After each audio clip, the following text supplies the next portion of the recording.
गर्मियों की छुट्टियां हो गई हैं, घर में चहल-पहल भी बढ़ गई है, तो अब आपको अपने लिए और घर के लिए टाइम भी कम मिलेगा बिकॉज़ फ़रमाइशें ही इतनी होती हैं। आज आपके साथ शेयर करती हूँ मंथली होम रीसेट कैसे आप मंथली क्लीनिंग कर सकते हैं और अपने घर को वेकेशन रेडी कर सकते हैं, समर वेकेशंस रेडी कर सकते हैं क्योंकि घर में अब आपको ज़्यादा टाइम नहीं मिलने वाला है। नमस्कार दोस्तों, मैं रति स्वागत करती हूँ आपका होम ट्वीक चैनल पे जहाँ हम बात करते हैं घर और किचन से रिलेटेड कुछ ऐसे टिप्स एंड ट्रिक्स की, होम हैक्स की जो हमारा रोज़मर्रा का काम आसान करते हैं। आज की वीडियो, आज का मंथली होम रीसेट आपको पसंद आए तो चैनल को ज़रूर सब्सक्राइब कीजिए, वीडियो को लाइक कीजिए और कमेंट करके मुझे ज़रूर बताइएगा आप कहाँ से मेरी वीडियो देख रहे हैं। इंस्टाग्राम पे जाके फॉलो कर सकते हो।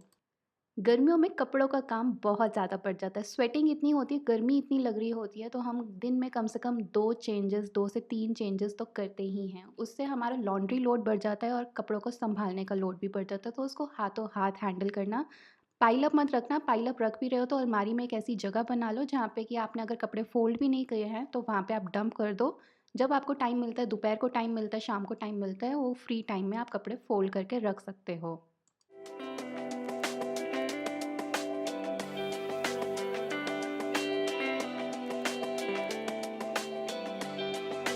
घर में अपने हाई ट्रैफिक एरिया को, इसका मतलब जहाँ पे लोग सबसे ज़्यादा बैठते हैं, उठते हैं, मूवमेंट सबसे ज़्यादा होती है, उस एरिया को सबसे ज़्यादा क्लीन रखने की कोशिश करना।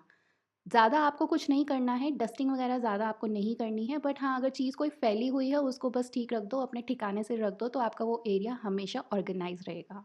और यही एरिया अगर आपका खाने-पीने के लिए भी यूज़ होता है, तो इस तरीके का एक डस्टिंग ब्रश अपने पास रख लो। इसको आपको बार-बार झाड़ने की ज़रूरत नहीं है, डस्ट अपने अंदर ही कलेक्ट कर लेता है। एक ब्रश रोल ऑन सॉर्ट है, सो आप किसी भी वेलवेट के फैब्रिक पे या कपड़े के फैब्रिक पे इसको ईज़िली यूज़ कर सकते हो। बाल, लिंट, जितना भी खाने के अगर छोटे-छोटे पार्टिकल्स हैं, सब अपने में ईज़िली एब्ज़ॉर्ब कर लेता है और वॉश करने के टाइम आपको बस इसको पानी के नीचे वॉश करना है।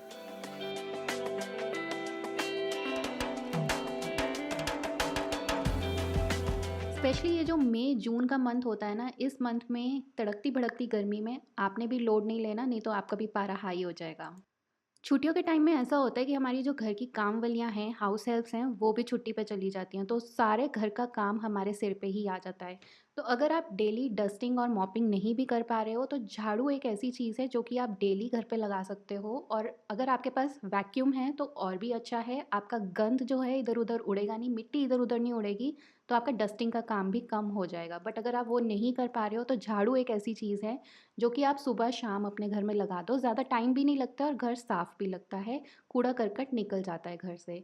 दूसरी चीज़ है कि आप अपना बेड सुबह उठते ही बिल्कुल ऑर्गेनाइज़ कर देना, उसको फैला हुआ मत छोड़ना।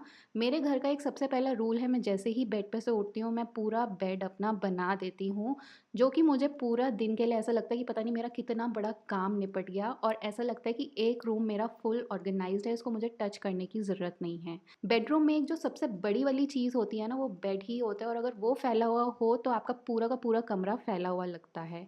अगर आपने अपना बहुत बड़े वाले काम ख़त्म करने हैं ना, अपने घर में सबसे बड़ी-बड़ी वाली चीज़ें देखो, सबसे बड़ी वाली चीज़ें ऐसी होती हैं जो सबसे ज़्यादा गंद इकट्ठा करती हैं, क्लटर इकट्ठा करती हैं। जैसे कि बेड हो गया, बेड आपने सुबह नहीं बनाया तो पूरे दिन फैला हुआ लगेगा। किचन काउंटर टॉप पे अगर आपने चीज़ें रख रखी हैं तो पूरा दिन फैला हुआ लगेगा। सोफ़ा, डाइनिंग टेबल कुछ ऐसी जगहें हैं जो कि अगर आपने नहीं सँभाली हैं, नहीं साफ़ करी हैं तो पूरे दिन फैली हुई लगेंगी। ये छोटी ब्लू ग्रीन बॉटल्स तो आप देख के समझ ही गए होंगे, इसमें गुड नाइट रोल ऑन होता था।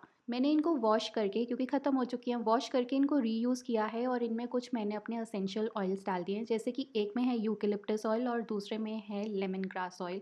मेरे को हेडेक जब होता है, ट्रिगर होता है, तो मेरा हेडेक 3 से 4 दिन तक रहता है, बिना दवाई के जाता नहीं है।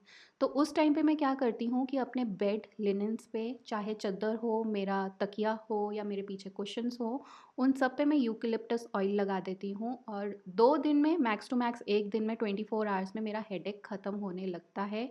इतना ज़्यादा इफ़ेक्टिव है, तो मुझे दवाइयाँ थोड़ी कम लेनी पड़ती हैं और इस चीज़ को मैं अपने बेड साइड पे ही रखती हूँ क्योंकि नॉर्मली मुझे हेडेक ट्रिगर होता ही रहता है। बेडशीट्स और बे विंडोज़ को क्लीन करने के लिए मैं इस तरीके का ब्रश यूज़ करती हूँ जो कि डस्ट को और उड़ाता नहीं है। मुझे डस्ट एलर्जी भी है, तो मैं इस तरीके के स्मार्ट गैजेट्स यूज़ करती हूँ। किचन में आ जाते हैं यार, किचन में ना मुझे अभी किचन सेटअप करना था, तो ये वाली बास्केट आपने मेरे पुराने घर में भी देखी होगी जो मैं ऑयल कंटेनर्स, घी के कंटेनर्स के लिए यूज़ करती थी, बट यहाँ पे ना देखो इसकी जगह ही नहीं है। बास्केट थोड़ी बड़ी है, मुझे बहुत ज़्यादा पसंद है, बट इसका स्पेस ये इतना ज़्यादा ले रही है कि मेरे पास आगे काउंटर स्पेस बच ही नहीं रहा है काम करने का। तो मैंने किस तरीके का राउंड टेबल मंगवाया है, इसको शायद लेज़ी सूज़न बोलते हैं। तो इस तरीके का एक मैंने राउंड बकेट सी मंगवाई है, जो कि अब मैं इस कॉर्नर में यूज़ कर रही हूँ। घुमा के जो भी जब चाहिए मैं उसको यूज़ कर सकती हूँ। इसी के साथ साथ मंथली में आपने अपनी ग्रॉसरी भी चेक करनी है, और ग्रॉसरी सिर्फ उतनी ही लेके आना जितनी की आपको ज़रूरत है, क्योंकि आगे गर्मियाँ हैं, बरसातें हैं, कीड़े जल्दी लगते हैं। तो मैं यहाँ पे कुछ अपने बर्तन, ये टपरवेयर के टिफ़िन बॉक्सेस हैं जो कि मैं अरेंज कर रही हूँ, तो इस तरीके से भी आप अरेंज कर सकते हो। अगर आपके कबर्ड्स में काउंटर स्पेस की कमी है तो आप इस तरीके से डब्बों में डाल के उनको स्टैंडिंग पोजीशन में भी रख सकते हो, आपका काउंटर स्पेस भी यूज़ हो जाएगा।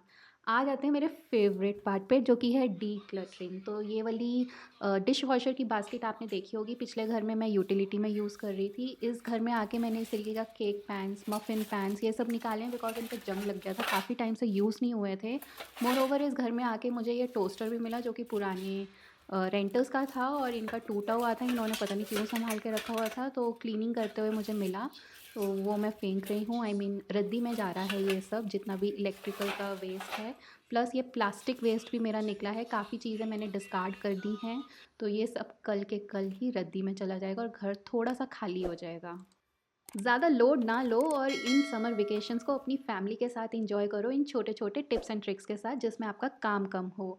मिलती हूँ अपनी अगली वीडियो में। Always remember you are the power house of your house, और उस पावर को आपने बरकरार रखना है। चैनल को ज़रूर सब्सक्राइब करके जाना, वीडियो को लाइक करना, कमेंट करके बताना कहाँ से ये वीडियो देख रहे हो। इंस्टाग्राम पे मिलते हैं।